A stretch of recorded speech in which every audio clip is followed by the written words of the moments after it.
Votre invité aujourd'hui, votre premier invité aujourd'hui dans la grande interview en direct sur Boursorama, c'est Philippe Martinez. Bonjour. Bonjour. Merci d'être là avec nous, secrétaire général de la CGT. Alors vous avez vu, il y avait Muriel Pénicaud, ministre du Travail, qui était ce week-end sur Europe 1. Elle nous dit quoi? Elle nous dit espérer un accord donc, sur la réforme de l'assurance chômage avant la fin du mois de février.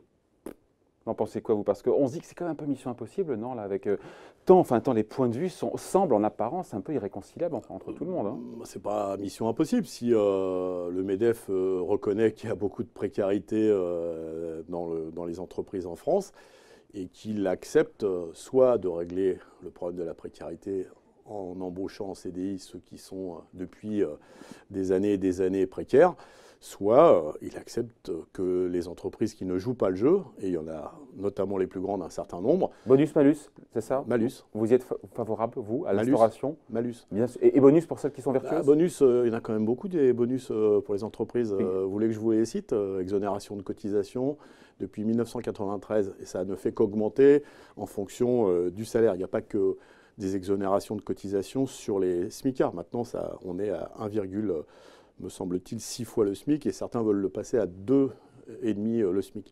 Il y a le CICE, vous voyez. Donc que du malus. Mais en même temps, la mission du travail... Non, c'est parce que le bonus, il y a déjà eu. Il existe déjà, c'est ça? Voilà. Donc malus, oui, parce que je connais une entreprise que je connais bien, Renault par exemple, qui fait la une de l'actualité pour d'autres raisons, 10 000 intérimaires en permanence dans l'entreprise. Ça fait à peu près un quart des effectifs. Il n'y a pas 10 000 personnes qui sont en arrêt maladie. C'est bien qu'on utilise la précarité comme système de gestion des effectifs. Donc ces entreprises-là doivent être pénalisées. Ouais. Elles ne jouent pas le jeu. D'ailleurs, la ministre, on la voit, Muriel Pénicaud, qui s'est dit scandalisée par la multiplication de ce qu'on appelle les journaliers. Elle a rappelé ce chiffre, c'est vrai. 80% des emplois qui sont créés sont des CDD de moins d'un mois. Oui, je n'ai pas le chiffre. Et sur ces 80%, je crois que 50 ou 60%, à vous de me le dire, sont des CDD d'un jour. Oui, c'est et donc, pour le coup, elle dit pour régler cette solution, c'est la taxation, encore une fois, c'est le système de malus. Moi, j'adore les ministres qui n'arrêtent pas d'être scandalisés. Mais parce que c'est facile de dire à longueur d'antenne, je suis scandalisé. Il faut agir maintenant. Il faut que ça débouche sur quelque chose. Évidemment, évidemment. Tout le monde fait ce constat, sauf le MEDEF, sauf les très grandes entreprises. Il faut agir, il faut agir. Donc, je vous dis, un accord est possible si le MEDEF reconnaît sa responsabilité, notamment dans les grands groupes, d'abuser des CDD. Vous avez compris que ce n'est pas le sens de l'histoire. Du côté du MEDEF, hein, ce n'est pas la petite musique qu'on entend là. Hein. D'accord, mais il faut donc arrêter d'être scandalisé et agir.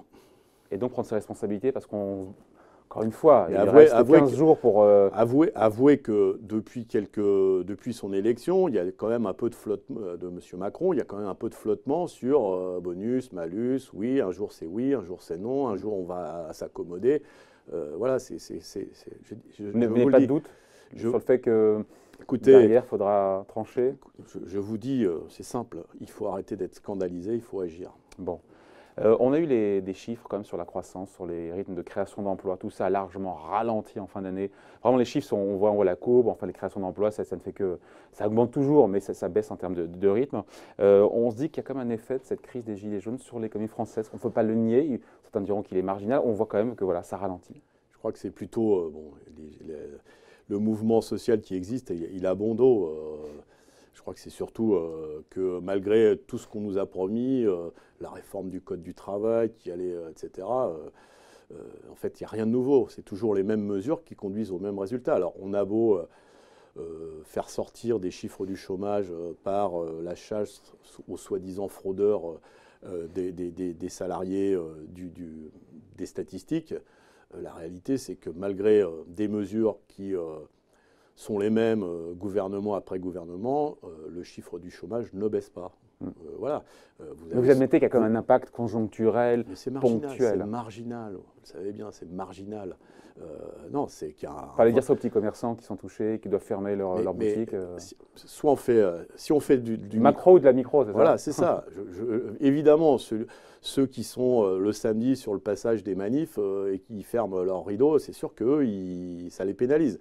Mais si on prend de façon... Parce que là, vous me donnez des chiffres macro au niveau national. Donc, ce n'est pas du tout le même impact. Reconnaissez-le. Absolument. Voilà. Donc, c'est tout.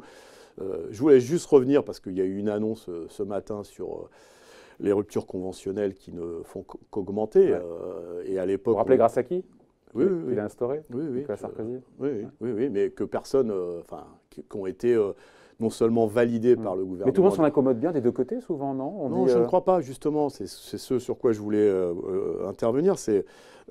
On a battu un record, mais vous avez aussi noté, peut-être moins d'ailleurs, que sur les 430 000 qu'il y a eu cette année, l'année dernière.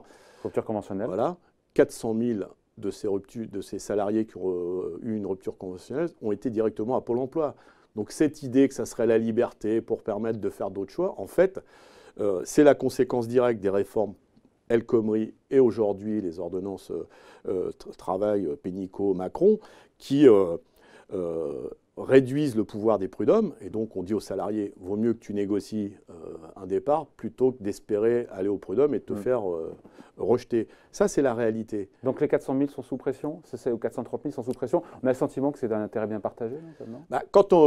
Quand on a un projet comme on nous l'a vendu, c'est pour un projet personnel, etc., il n'y a pas autant d'inscrits à Pôle emploi dans la foulée. J'ai eu les chiffres ce matin, vous avez dû les avoir aussi. C'est 430 000, je crois, ruptures conventionnelles individuelles, parce qu'il y a les collectives aussi. Qui viennent d'arriver. Et sur ces 430 000, 400 000 sont directement inscrits à Pôle emploi. Vous voyez, je ne pense pas que ce soit des projets personnels, l'objectif d'aller s'inscrire à Pôle emploi. Bon, autre sujet, on le voit, il y a des milliers de réunions un peu partout en France.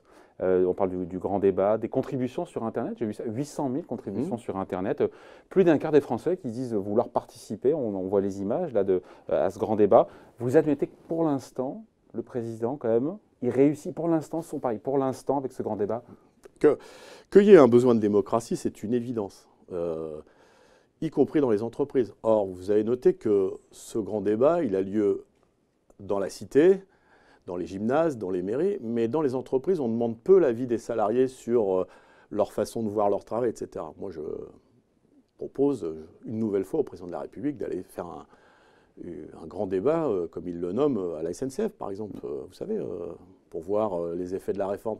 C'est une suggestion que je fais. Pour l'instant, il n'y en a pas eu. Donc, ce besoin de démocratie, il existe. Après, avouez avec moi que les prestations du président de la République, certes, il est très à l'aise. Il est convaincant quand même, non? Attendez.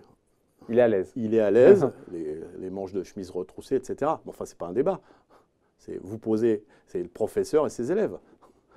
Poser des questions, 2 minutes, 3 minutes, il y en a qui trichent un peu, et puis après il se lève avec son petit papier, il répond, mais jamais il y a une contradiction. Donc le prof et l'élève, c'est pas votre tasse de thé, c'est ça? Non, moi j'ai rien, c'est au contraire, les profs c'est important, mais quand c'est un prof, c'est un cours. Quand c'est un débat, c'est contradictoire. C'est-à-dire que quand le président de la République dit des contre-vérités, il n'y a personne pour corriger. On n'a plus le droit de reprendre la parole pour dire « Monsieur le Président, ce que vous avez dit, ce n'est pas tout à fait exact ». Vous voyez ce que je veux dire? Donc, nous, on est pour le débat. Il faut de la démocratie. Mais un débat, c'est… Mais vous y participez ou pas à la CGT? Vous êtes pour ça? Ça, non.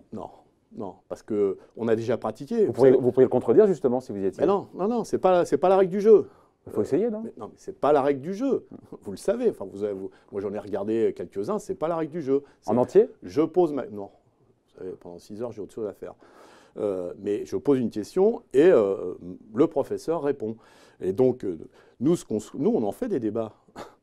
Mais là où on a le droit de dire « je ne suis pas d'accord avec ce que tu dis », etc., ça, c'est du débat. Ça, c'est de la vraie démocratie. Et sur les contributions, sur le site du Grand Débat, vous avez posté des idées Non, nous, on a pratiqué. Vous êtes pour la démocratie, mais vous n'y participez pas? Mais nous, on l'organise, la démocratie. Dans les entreprises, je viens de vous dire, quand les salariés ne sont pas contents de la façon dont est organisé le travail, il faut qu'ils puissent le dire, par exemple. Mais vous savez, le 10 décembre, j'étais invité à l'Élysée avec mes homologues syndicaux, patronaux, il y avait des maires, etc. C'était la même chose. On a posé des questions. On était une trentaine autour de la table. On a posé des questions. Au président. Le président a dit je note, vous savez, il a dit note, etc. Il a dit, je vous ai écouté, je vous ai entendu, je vais vous répondre. Et puis après, je l'ai entendu le 31 décembre. Qu'est-ce qu'il a dit pour les vœux? Il a dit, on ne change rien, le cap est fixé, vous m'avez élu sur un programme, etc. Donc si vous voulez… Donc enfumage, c'est votre terme, c'est pas le mien. Oui, non, mais il l'a dit régulièrement. Je comprends les jeunes qui s'adressent directement au président de la République. Ils font leur expérience. Nous, on a la nôtre. Parce que moi, je l'ai vu 4 fois. À chaque fois, il m'a fait le coup. Bon, au bout d'un moment, ça va, quoi. Le sentiment qui vous a enfumé? Oui, mais une belle fumée. Qu'est-ce qu'il faudrait qu'ils fassent concrètement pour pas que justement qu'au terme de ce débat, tout ça soit de l'enfumage? Vous attendez quoi? Un chèque? Des nouveaux chèques? 5 milliards, 10 milliards? Non, mais des mesures de pouvoir d'achat? Oui, oui. C'est ça que vous attendez? Les questions, elles sont claires. Salaire, qu'est-ce qu'on fait? Donc, première chose, augmenter le SMIC. Le travail n'est pas un coût dans ce pays. Le travail, c'est un investissement. Parce que quand les économistes qui vous disent qu'on est bien documenté, que ça va supprimer X milliers d'emplois, etc. Ça fait 40 ans qu'on entend ça. Voilà, le travail n'est pas un coût. Donc augmenter le SMIC, ça c'est de la responsabilité du gouvernement. En Espagne, par exemple, le gouvernement a augmenté le SMIC de 22%. Ouais. En partant de plus bas, en partant de beaucoup plus bas aussi. 22%. Ouais. Mais ils ont les mêmes. En partant de 700 euros, je crois. Ils ont les mêmes refrains que nous, le travail. Mais après, la responsabilité, c'est aussi les employeurs. Parce que qui doit augmenter les salaires? C'est bien dans les entreprises. Vous, qui vous augmente, c'est votre patron, c'est pas le gouvernement. Moi, c'est pareil. Donc, il faut qu'il y ait des augmentations de salaire. De la justice fiscale. Par exemple, revoir la TVA sur les produits de première nécessité. C'est l'impôt le plus injuste. 10 milliards d'euros, plus de 10, 14, 12, 13, je ne sais plus, autour de 10 milliards d'euros que ça coûte, cette mesure. Il y a des finances publiques aussi, on sait qu'il y a des comptes publics. Qu'on laisse la TVA sur des bijoux en or qui coûtent... mais ça, on n'en achète pas tous les jours. Par contre, sur l'alimentation, vous voyez, ça mériterait... De baisser la TVA, voire de la supprimer. Ouais. Ça, c'est des mesures de justice. On passerait de 5,5. Encore qu'on sait que vous savez que l'Europe nous contraint aussi à ce niveau-là. Oui, l'Europe, elle a bon dos. Quand on ne veut pas faire des choses. Voilà, parce que j'ai vu que sur Alstom Siemens, on est capable de critiquer l'Europe, me semble-t-il, non, sur le fait que la commissaire européenne ait dit que... L'électeur a eu raison, tiens, d'empêcher cette fusion avec ce géant chinois. En tout cas, nous, dès que ça a eu lieu, on a dit que ce n'était pas une bonne chose. Ouais. Voilà, c'est pas une bonne chose. Si on veut... empêcher... Vous donnez quitus à la Commission européenne. Pas pour les mêmes raisons. Nous, on dit la concurrence, elle doit se faire sur des critères sociaux. Par exemple, et Alstom est un bon exemple, si on mettait dans les appels d'offres des critères sociaux, c'est-à-dire pas de travailleurs précaires, pas de travailleurs détachés, pas de travail informel, pas de travail des enfants, dans les appels d'offres, eh ben, je vous assure que les marchés reviendraient plutôt vers des pays où les règles sociales sont élevées, et je ne crois pas que la Chine soit un modèle en matière de droits sociaux. Vous êtes d'accord avec moi? C'est pas faux. Oui, qui peut être contre, évidemment. Donc si on mettait... Là, quand le gouvernement français achète des TGV ou des trains à grande vitesse, eh ben, s'il y a des critères sociaux, je vous assure que les Chinois ne peuvent pas s'aligner. Sur la justice fiscale, puisque vous en parlez, Philippe Martinez, dans le débat, il y a plein d'idées, notamment de faire payer les riches, on a compris, avec une taxation... À condition qu'on s'entende sur qu'est-ce que c'est qu'un riche. Eh bien justement, c'est une question que j'avais envie de vous poser, parce que c'est quoi un riche? C'est quoi pour vous être riche? C'est quoi? C'est une question de revenus, de patrimoine, les deux monts général? Par exemple, il m'a semblé que...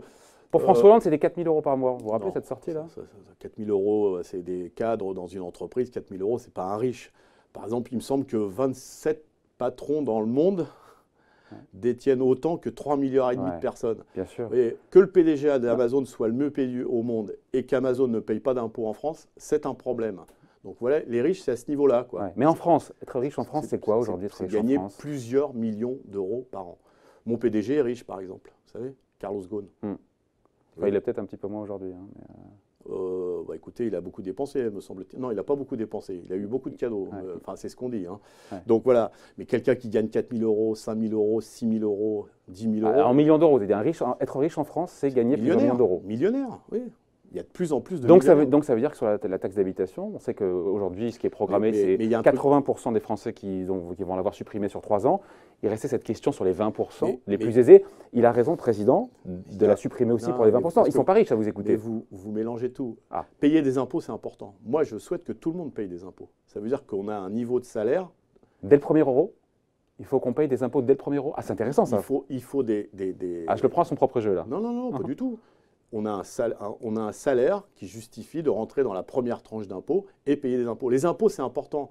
Si on ne paye pas d'impôts, les impôts, ça sert à la collectivité. Comment on entretient les routes qui en ont grand besoin? Comment on construit des écoles? Mais bien sûr, je vous suis totalement. Je vais au bout de votre logique. Est-ce que dès le premier euro, même symboliquement, même 2 euros, le fait qu'un Français sur deux ne paye pas l'impôt sur le revenu? Parce qu'il ne gagne pas assez. Mais même si c'était un euro symbolique, pour se dire je contribue. Il faut avoir un salaire qui rentre dans la première tranche d'impôt. Ce qui n'est pas normal, c'est que ceux qui ont le plus proportionnellement, payent le moins. Je pense encore aux grandes entreprises. Moi, je comprends que des artisans, des commerçants disent « moi, je paye des impôts selon la règle », et quand ils entendent qu'Amazon, qui est une toute petite entreprise, vous en conviendrez, paye 0 impôt, là, ils ont raison de râler. Donc, il faut que le gouvernement, vous avez vu, il a mis en place une taxe sur les GAFA. Il en parle aussi. Ils ont dû être scandalisés aussi. Non, sérieux.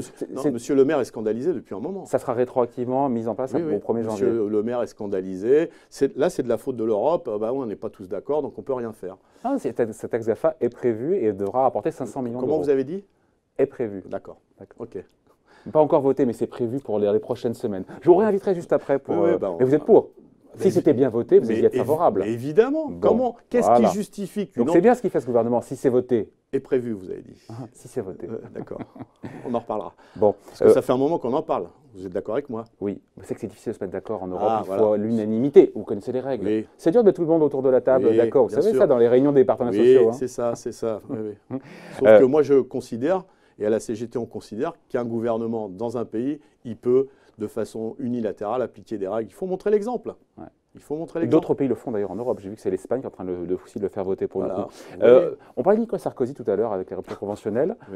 En son temps, dans la répartition de la richesse, il nous disait, vous vous rappelez cette règle du 3 tiers, un tiers pour la répartition des profits, un tiers pour les salariés, un tiers pour investir, et puis un tiers pour les actionnaires. Ça date de De Gaulle. Hein? Ça date de De Lui-même, Gaulle. Ça date de De Gaulle. Eh ben, vous y êtes pour ou contre?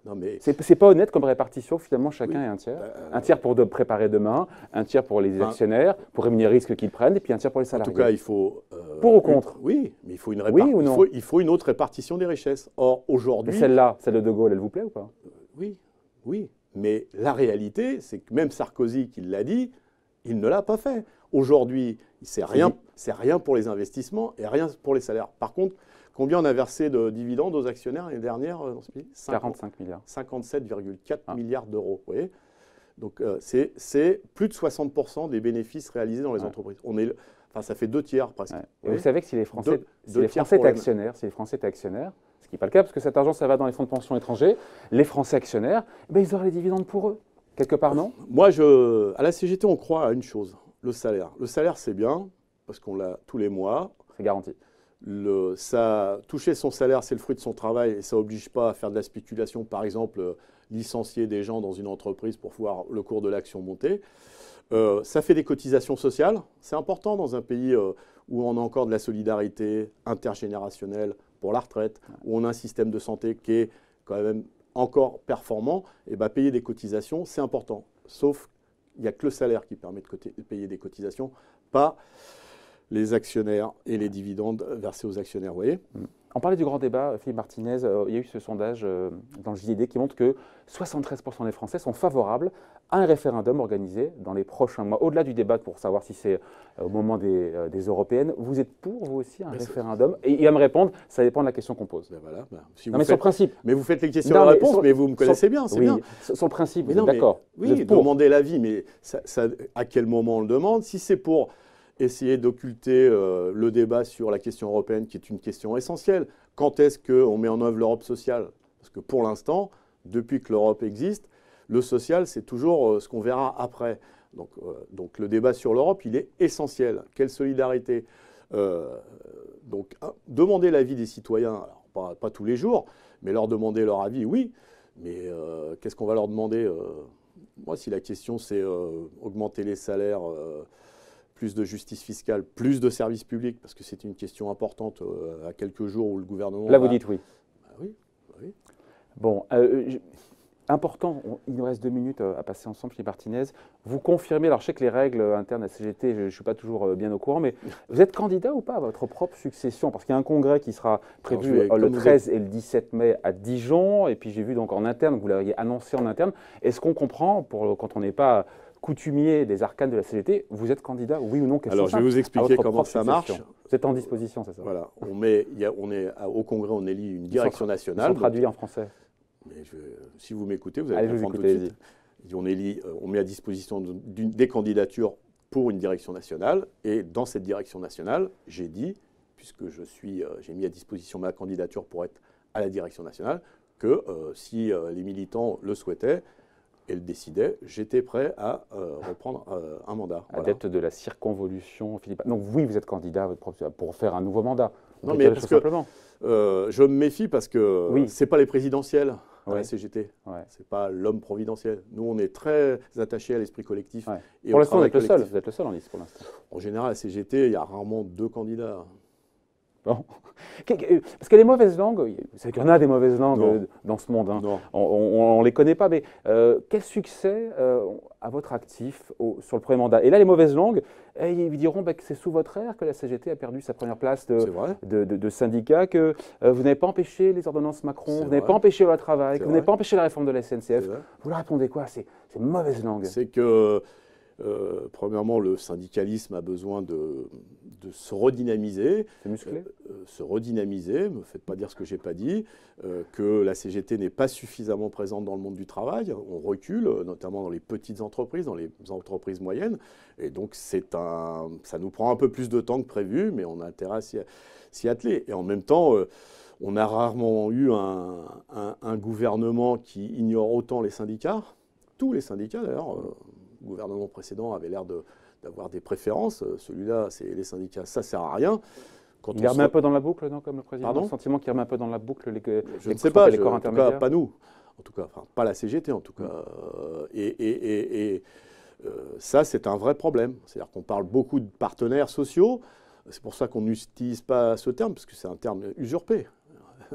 On parle beaucoup de dialogue social.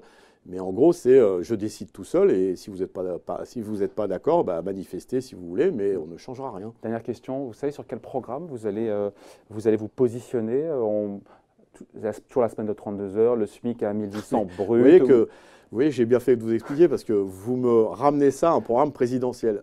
À la CGT, on n'élit pas un président de la République ni un président de la CGT. Les axes et les orientations, c'est ce que décide le Congrès. Et oui, il y a besoin de travailler moins dans ce pays parce que si on veut que ceux qui n'ont pas de boulot en aient, il ne faut pas reprendre la formule de Sarkozy, travailler plus pour gagner plus. Vous savez, notre jeune président qui a des idées nouvelles mais qui va les chercher 10 ans en arrière. Il faut qu'on travaille moins, gagner plus. Travaillant moins, ça libère de la place pour ceux qui n'ont pas de boulot. C'est simple. Bon, on en reparlera juste après le Congrès. Quand vous venez nous voir en mai. Quand vous voulez. Pour un deuxième mandat. Merci d'avoir été avec nous. Donc, Philippe Martinez, le secrétaire général de la CGT, qui était premier invité de la grande interview en direct sur Boursorama. Merci. Au revoir.